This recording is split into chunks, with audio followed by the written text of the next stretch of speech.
Hi everyone, I'm Dan Albers. Welcome back to USBN Sports, and I'm joined with future Hall of Famer here. It's Scott Nelson. Scott, it's a pleasure to join you. Thank you, thank you. How awesome is this? I mean, you played back in the days, probably when a program was just kind of up and coming, and what the facilities they have and everything that's going on. It's got to be a pretty special moment. It's really special. The people that started the program did a lot for little notice, more just love of helping kids continue to play. And Phil Sinkovich and the coaching staff in the early days just gave me an opportunity 8 years later in 1998 to come in, continue to play, pursue my degree, and be around a great group of guys. And here we are 15 years later doing alumni things. Right. But, it's really about the people that you get to do it, but it's really special for UC Clermont to kind of begin. The tradition is starting to build after 25 years. Yeah. Talk a little bit about that. That had to have been hard. You didn't have a home gym. You kind of went all over the place. Was that difficult for you as a player and some of the players?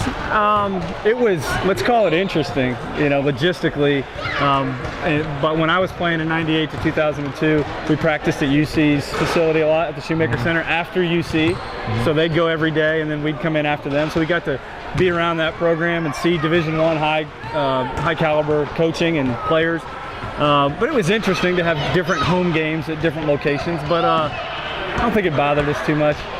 And what about like in some of the games you guys played? Do you remember playing against anybody in any of your games that really stood out that was like, oh my God, this guy's going to be unbelievable? And did he go any further?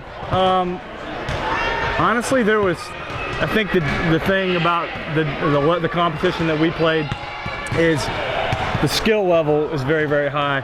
You just usually had guys that were 2 to 3 inches too short at their position to be at the next level. But skill-wise, you'd have 6'4" to 6'6" post players like Brian McMonigal that were incredible, or shooters like Danny Muchmore in the program that were like Stefan as a player here years later. Just incredible players, but 5'11", 6 foot.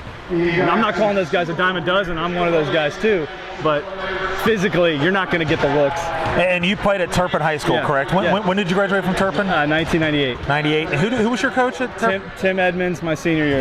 Yeah. And how was that? Obviously Steve is going to be the new coach here. Yeah. He's an Anderson guy. Yeah, that's great. So that back then in the day, the Anderson Turpin thing was kind of a pretty cool. good. Yeah, it's cool. And Steve, Steve's been around Phil and in the program for a long time. So I love that we have a coach now that kind of knows where the program has been, knows what it's going to take to continue to move it forward, and is connected with the community and really passionate about it. I think it's going to be awesome.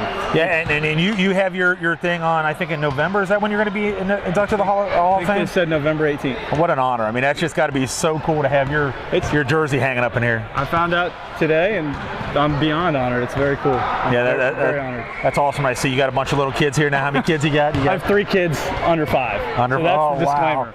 Wow. Carter, Audrey, and Nash. So 4.5, 2, and 4 months. Wow, that's cool. So what are you doing now? What are you doing after? Are you still involved in basketball? I did not. I stopped coaching this year. They do. I was an assistant at Glen Estee for 8 years under Dave Caldwell.